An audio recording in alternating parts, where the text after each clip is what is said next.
जय हिंद। हम चर्चा कर रहे थे पादपों के भाग पार्ट्स ऑफ प्लांट्स के बारे में। इस सीरीज में हमने पिछले वीडियो में जड़, तना और पत्ती को पूरा विस्तार पूर्वक समझाया है, बता दिया है। और आज का टॉपिक है पुष्प, जिसको इंग्लिश में कहते हैं फ्लावर। तो आज हम फ्लावर के बारे में पूरा विस्तार पूर्वक समझेंगे, जानेंगे, जिसमें बाह्य दलपुंज क्या है, दलपुंज क्या है, पुमंग क्या है, जायांग क्या है, वर्तिकाग्र क्या है, वर्तिका क्या है, अंडाशय क्या है, इसके अलावा पुमंग क्या है, पुंकेसर क्या है, परागकोश क्या है। तो इन सभी के बारे में A to Z बातें जानेंगे। वीडियो को पूरा देखिएगा, तभी आपको समझ में आएगा।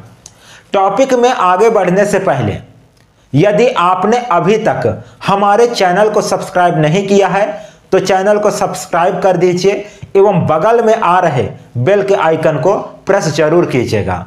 जिससे होगा क्या, जैसे हम न्यू वीडियो अपलोड करेंगे तो नोटिफिकेशन आपको मिल जाएगा सबसे पहले। तो चलिए आज के टॉपिक को समझते हैं। जो आज का टॉपिक है पुष्प, जिसको सामान्य भाषा में फूल कहते हैं और इंग्लिश में फ्लावर कहते हैं। तो देखिए, जो फूल होता है, जो पुष्प होता है, तो वो प्रारोह का रूपांतरण होता है। प्रारोह किसे कहते हैं? पिछले वीडियो में हमने समझाया था कि जो जमीन है और जो बीज से जो निकलकर भाग नीचे की ओर चली जाती है तो उसको कहते हैं जड़, मूल, या इसको इंग्लिश में कहते हैं रूट। अब जो इससे निकलकर ऊपर भाग चली जाती है तो इसको कहा जाता है प्रारोह, इंग्लिश में कहते हैं शूट। तो हमने पिछले वीडियो में कहा था कि हम रूट से लेकर शूट तक स्टडी करेंगे। तो देखिए, शूट का अंतिम भाग पहुंच चुका है, जिसको कहते हैं पुष्प, फूल कहते हैं। तो जो ये फूल है वो प्रारोह का परिवर्तित रूप है, प्रारोह का रूपांतरण है। और जो फूल है, जो पुष्प है, वो पौधों का जनन अंग है। इसी से क्या होता है, निषेचन की क्रिया इसी पुष्प में संपन्न होता है और निषेचन की क्रिया संपन्न होने के बाद फल का निर्माण होता है। तो देखिए, जो पेड़ पौधे हैं उसमें जो फूल है उसका मुख्य कार्य है फल का निर्माण। फूल में जनन की क्रिया होती है और उस जनन की क्रिया द्वारा फल का निर्माण करता है फूल। अब देखिए, जो फूल है उसके 4 भाग होते हैं। कौन कौन से भाग? पहला भाग है बाह्य दलपुंज, दूसरा भाग है दलपुंज, तीसरा भाग है पुमंग और चौथा भाग है जायांग। बाह्य दलपुंज को इंग्लिश में कहते हैं कैलिक्स, दलपुंज को इंग्लिश में कहते हैं कोरोला, पुमंग को इंग्लिश में कहते हैं एंड्रोसियम और जायांग को इंग्लिश में कहते हैं गाइनोसियम। तो यहां ध्यान रखिएगा, जो पुमंग है तो पा से पुरुष और पा से पिता। तो कहने का मतलब जो पुमंग है वो नर भाग होता है किसी भी फूल का, पुष्प का। और नीचे जो जायांग है तो इससे याद रखिएगा, जा से जनन और जा से जननी और जा से जन्म देने वाली। तो जन्म देने वाली कौन होती है? माता। तो जो जायांग है वो मादा भाग होता है किसी भी फूल का। तो इतना आपको समझ में आया होगा चारों भाग पुष्प के। अब चलिए इसको चित्र के माध्यम से समझ लेते हैं। तो देखिए, जो फूल है जिस डंठल से ऐसे लगा होता है उसको तो स्टेम कहते हैं, तना कहते हैं। किसी तने पर ही फूल लगता है। अब जिस स्थान से फूल निकलता है वहां एक गांठ पाया जाता है, तो उस गांठ को क्या कहते हैं? उस गांठ को नोड कहते हैं। अब इसी नोड से देखिए, ये मान लो स्टेम है, इसमें एक नोड था, ठीक है। अब इस नोड से एक कली निकलेगा, क्या निकलेगा, एक कली निकलेगा, तो इसको कहते हैं बड्स। जो नोड निकलेगा उसको क्या कहेंगे, बड्स कहेंगे। इसको कहते हैं हिंदी में कली या कलिका। तो जब स्टेम से, जब तने से, नोड से बड्स निकलते हैं, कलिका निकलते हैं, उसी कलिका से आगे चलकर पत्ती और फूल बनते हैं। तो यह चीज आपको समझ में आया होगा। देखिए आगे बढ़ते हैं, तो जहां से ये बड्स निकला तो उसी से एक डंठल नुमा संरचना निकला। इस डंठल नुमा संरचना को कहते हैं पुष्पवृंत, और इसको इंग्लिश में कहते हैं फ्लावर पेसियोल। देखिए जो पत्ती का डंठल था, पिछले वीडियो में हमने बताया था पत्ती के डंठल को क्या कहते हैं, लीफ पेसियोल। लेकिन जो फूल का डंठल है उसको कहते हैं फ्लावर पेसियोल। तो ये पुष्पवृंत आपको समझ में आया होगा। अब देखिए ये पुष्पवृंत है, उसी के नीचे से क्या निकला रहता है, एक पत्ती निकला रहता है। तो उस पत्ती को कहते हैं सहपत्र, और इसको इंग्लिश में कहते हैं ब्रैक्टिएट। तो देखिए जिस डंठल में फूल लगा है उसी डंठल से के नीचे से एक पत्ती निकला, उसको कहते हैं सहपत्र। और जिस डंठल से पुष्प लगा है उसी डंठल में छोटे छोटे पत्ती होते हैं किसी किसी फूल के डंठल में, तो उसको कहते हैं सहपत्रिका, और इंग्लिश में इसको कहते हैं ब्रैक्टियोलेट। तो ये आपको समझ में आया होगा। अब देखिए ये जो फूल के नीचे जो हरे भाग का इस प्रकार का संरचना होता है, जिस पर पूरा फूल क्या होता है, लगा होता है, तो इसको कहा जाता है पुष्पासन। और जो पुष्पासन है उसको इंग्लिश में कहते हैं थैलेमस। तो जो थैलेमस है वो किसी भी पुष्प का अक्ष होता है। अक्ष कहने का मतलब ये क्या है, मान लो ये है थैलेमस। और अक्ष किसको कहते हैं, जो सभी भाग को एक ही जगह इकट्ठा संकलित करके रखता हो, तो उसको कहा जाता है अक्ष। तो जितने भी फूल के ऊपर का भाग है सभी एक ही जगह मिलते हैं, तो ये क्या कहलाता है, किसी भी फूल का अक्ष कहलाता है पुष्पासन। अब देखिए पुष्पासन का ऊपर का जो भाग है, पुष्पासन के ऊपर का भाग जो ऐसे लगा होता है फूल में, ठीक है, फूल के नीचे हरे कलर का, तो इसको कहते हैं बाह्य दल पुंज। बाह्य दल पुंज का काम क्या है, जैसे देखेंगे कोई फूल है, मान लो ये गुलाब का फूल है, ये हुआ गुलाब का फूल। तो जब कली अवस्था में रहता है फूल, तो उस कली अवस्था को यह सुरक्षा प्रदान करता है, कवच का निर्माण कर देता है कली के ऊपर बाह्य दल पुंज। और क्या करता है, क्योंकि ये हरे कलर का रहता है, तो हरे कलर के होने के कारण इसमें पर्णहरिम की उपस्थिति होती है, क्लोरोफिल की उपस्थिति होती है, जिसके कारण बाह्य दलपुंज प्रकाश संश्लेषण की क्रिया द्वारा भोजन का निर्माण करता है, और जो कली है उसको पोषण प्रदान करता है, भोजन प्रदान करता है। तो ये आप समझे होंगे बाह्य दलपुंज को। अब इसका जो ऊपर का भाग होता है, जो रंग बिरंगा दिखाई देता है, कभी सफेद रंग का, कभी नीले कलर का, कभी गुलाबी तो कभी लाल, तो इसको क्या कहते हैं, सामान्य भाषा में कहते हैं पंखुड़ी। लेकिन इसको स्टडी करेंगे तो पुस्तक की भाषा में कहते हैं दलपुंज, और दलपुंज को इंग्लिश में कहते हैं कोरोला। बाह्य दलपुंज जो था उसको इंग्लिश में कहते हैं कैलिक्स।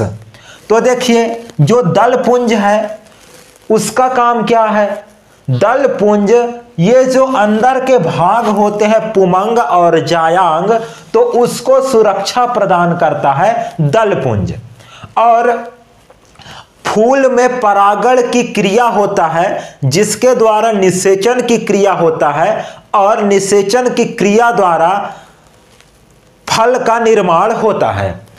तो ये जो कीट वगैरह है, कीट हो गया, मक्खी हो गया, भंवरा हो गया, उसको भी आकर्षित करने का काम करता है दलपुंज, क्योंकि ये रंग बिरंगा होता है। और ध्यान रखिएगा, जो आप फूल सूंघते हैं तो जिससे खुशबू आती है, जो सेंट आती है, तो वो दलपुंज का ही सेंट होता है। जो रात में फूल खिलते हैं उसमें अधिक सुगंध होता है जो दिन में फूल खिलते हैं उसके अपेक्षा। ऐसा क्यों होता है? क्योंकि जो रात का समय होता है तो उस समय कीड़े मकोड़े को आकर्षित करने के लिए जो पंखुड़ी होता है, जो दलपुंज होता है, उसमें अधिक खुशबू पाया जाता है, जिससे बड़े ही आसानी से रात के समय भंवरा हो गया, मक्खी हो गया, और जितने कीड़े मकोड़े हैं जो दलपुंज पर बैठते हैं तो उनको आकर्षित करने के लिए अधिक खुशबू होता है दलपुंज में, जो रात के समय फूल खिलते हैं। और यहां देखिए, अगला भाग है आपका पुमंग। तो जो पुमंग है, तो आप देखेंगे जो ये वाला भाग है, नली जैसे संरचना है ये वाला भाग, तो इस वाले भाग को क्या कहते हैं? पुमंग कहते हैं, और इसी को इंग्लिश में एंड्रोसियम कहते हैं। ये जो पुमंग है तो ये नर जननांग कहलाता है। क्या कहलाता है? नर जननांग। किसी भी फूल का नर जननांग कहलाता है, नर जननांग कहलाता है पुमंग। अब जो बीच का भाग है, आप जो ये बीच का भाग देख रहे हैं रेड कलर से लाल कलर का, यहां से लेकर यहां तक की भाग, यहां से लेकर यहां तक की भाग, उसको कहते हैं जायांग। और जायांग को इंग्लिश में कहते हैं गाइनोशियम, और इसको स्त्री केसर के नाम से जानते हैं, स्त्री केसर। इसको मादा जननांग कहते हैं किसी भी फूल का। अब इतना आपको समझ में आया होगा, दलपुंज क्या है, बाह्य दलपुंज क्या है, पुमंग क्या है, जायांग क्या है। अब आगे देखिए, जो पुष्प का ये डंठल वाला भाग होता है उसको क्या कहते हैं? पुष्पवृंत कहते हैं। तो ऐसे ऐसे कुछ फूल होते हैं जिसमें पुष्पवृंत नहीं पाया जाता, डंठल नहीं पाया जाता, और बहुत सारे फूल में डंठल पाए जाते हैं। तो जिस फूल में डंठल पाया जाएगा तो उसको कहते हैं सपुष्पवृंत, और जिस फूल में डंठल नहीं पाया जाता उसको कहते हैं अपुष्पवृंत। अब देखिए, अगला जो भाग है बाह्य दलपुंज। तो जो बाह्य दलपुंज है वो कई ठो बाह्य दल से मिलकर बना होता है। कहने का मतलब, एक ही फूल में कई सारे दलपुंज होंगे। तो इस एक संख्या को, इकाई संख्या को सेपल्स कहते हैं। क्या कहते हैं? सेपल्स। अब देखिए, जो दलपुंज है तो दलपुंज की संख्या भी कई होते हैं। तो एक दलपुंज के संख्या को कहते हैं पेटल्स। क्या कहते हैं? पेटल्स कहते हैं। इसमें कितने दिख रहे हैं? अभी 4 दिख रहे हैं आपको दलपुंज। तो इसके एक संख्या को, एक ठो दलपुंज को क्या कहेंगे? पेटल्स कहेंगे। अब देखिएगा, किसी किसी फूल में बाह्य दलपुंज और दलपुंज समझ में नहीं आता है। जैसे कि प्याज का फूल देखे होंगे तो उसमें कौन सा बाह्य दलपुंज है और कौन सा दलपुंज है, ये समझ में नहीं आता। तो जब बाह्य दलपुंज और दलपुंज एक ही साथ जुड़े हों तो उसको कहते हैं परिदलपुंज, और जो परिदल पुंज है इसको इंग्लिश में कहते हैं पेरियंथ। तो जो पेरियंथ है परिदल पुंज, यहां मैं लिख दे रहा हूं परिदल पुंज। तो जो परिदल पुंज है तो ये भी कई संख्या में होते हैं, तो इसके एक संख्या को कहते हैं टेपल्स। क्या कहते हैं? टेपल्स। तो यहां देखिए बाह्य दल पुंज के इकाई को क्या कहते हैं? सेपल्स। दल पुंज के इकाई को कहते हैं पेटल्स, और जो परिदल पुंज है उसके इकाई को कहते हैं टेपल्स। तो ये आपको समझ में आया होगा। अब चलिए देखते हैं पुमंग को। तो जो पुमंग है जिसको एंड्रोसियम कहते हैं, तो एंड्रोसियम आप देखेंगे यहां मैं अलग से बना रहा हूं एंड्रोसियम को। तो इस प्रकार की संरचना है एंड्रोसियम का, ये इस प्रकार की। तो इस प्रकार की संरचना है एंड्रोसियम की। तो एंड्रोसियम के दल पुंज के पुमंग के 3 भाग होते हैं। पहला जो भाग है इसको कहते हैं पुतंतु। क्या कहते हैं? पुतंतु कहते हैं। और जो ये नलिकाकार संरचना है जहां से पुमंग निकला उसको तो पुतंतु कहे। अब जो ये नलिकाकार संरचना है तो इसको कहते हैं पुंकेसर। और जो ये गोल संरचना है, ऊपर गोल संरचना बन गया, तो इस संरचना को कहते हैं परागकोश। क्या कहते हैं? परागकोश कहते हैं इस संरचना को। तो पुमंग के 3 भाग हो गए, पहला पुतंतु, दूसरा पुंकेसर और तीसरा परागकोश। इसी के अंदर पराग कण भरे होते हैं, और किसी किसी फूल में बाहर भी पराग कण होते हैं। क्या होते हैं? पराग कण। इसी के द्वारा निषेचन की क्रिया संपन्न होता है। तो ये आपको समझ में आया होगा पुमंग। इसमें चित्र में देखेंगे तो यहां देखिए ये जो लगा है जो भाग इसको कहेंगे पुतंतु। क्या कहेंगे? पुतंतु। और जो नलिकाकार भाग है उसको पुंकेसर, और जो ये गोलाकार संरचना है उसको कहेंगे परागकोश। अब समझते हैं जायांग को कि जायांग के कौन कौन से भाग होते हैं। तो देखिए जो जायांग है तो उसकी संरचना बीच में देखेंगे कुछ इस प्रकार है। मैं अलग से बना रहा हूं जिससे आपको आसानी से और भी समझ में आ जाए। तो ये देखिए इस प्रकार का जो बीच में संरचना है उसको क्या कहते हैं? जायांग कहते हैं। अब देखिए जो जायांग है उसका जो ये गोल वाला भाग है, ये गोल वाला भाग, तो इसको कहा जाता है अंडाशय। अंडाशय इंग्लिश में ओवरी कहते हैं। इसके अलावा जो ये नलिकाकार संरचना आप देख रहे हैं अंडाशय के ऊपर, तो इसको कहा जाता है वर्तिका। इसको क्या कहा जाता है? वर्तिका। और जो ऊपर का भाग ये वाला भाग देखेंगे तो इसको कहा जाता है वर्तिकाग्र। तो ये 3 भाग हो गए जायांग के। चित्र में देखिए, चित्र में देखेंगे तो ये गोल वाला भाग बीच में इसको कहेंगे अंडाशय। ये जो नलिकाकार संरचना है इसको कहेंगे वर्तिका। इसके अलावा जो ये सबसे ऊपर वाला भाग है इसको कहेंगे वर्तिकाग्र। अब देखिए इसमें जो परागण की क्रिया होती है, तो जो पुंकेसर है, जो पुमंग है, पुंकेसर का ऊपर का भाग क्या है? पुमंग। तो पुमंग में क्या भरे हैं? परागकण। तो परागकण का वर्तिकाग्र तक पहुंच जाना यह कहलाता है परागण की क्रिया। और जो परागकण है उसका ये वर्तिकाग्र होते वर्तिका से अंडाशय तक पहुंचने की क्रिया कहलाता है निषेचन।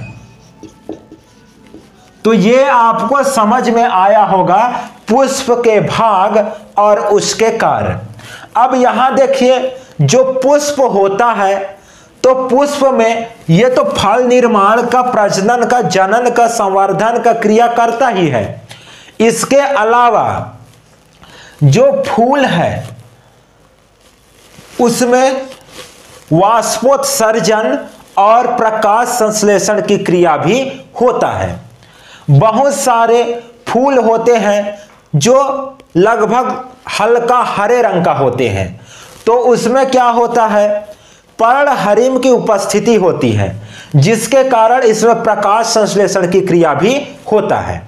अब देखिए इसमें वाष्पोत्सर्जन की क्रिया कैसे होता है।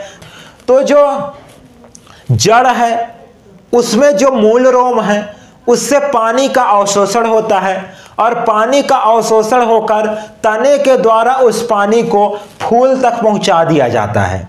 तो इसमें पाया जाता है संरचना, छेद पाए जाते हैं इस प्रकार से, तो उसको कहा जाता है स्टोमेटा। तो स्टोमेटा में जो अधिक पानी चले आते हैं फूल में, तो वो स्टोमेटा के द्वारा जब धूप पड़ती है फूल में तो उससे पानी वाष्प बनकर ऊपर उड़ जाते हैं, तो इसको कहा जाता है वाष्पोत्सर्जन। तो ये आप पुष्प के बारे में संपूर्ण जानकारी समझे होंगे। हम नेक्स्ट वीडियो में समझेंगे फ्लोरेसेंस को, जिसको कहा जाता है हिंदी में पुष्पक्रम। तो पूरा विस्तार से समझेंगे ससीमाछी पुष्पक्रम क्या होता है, असीमाछी पुष्पक्रम क्या होता है, और विशिष्ट प्रकार का पुष्पक्रम क्या होता है। तो इसको जानने के लिए, समझने के लिए, यदि आपने अभी तक हमारे चैनल को सब्सक्राइब नहीं किया है तो चैनल को सब्सक्राइब जरूर कर लीजिएगा। फिर मिलते हैं ऐसे ही इंटरेस्टिंग टॉपिक के साथ किसी नेक्स्ट वीडियो में। तब तक के लिए धन्यवाद। जय हिंद।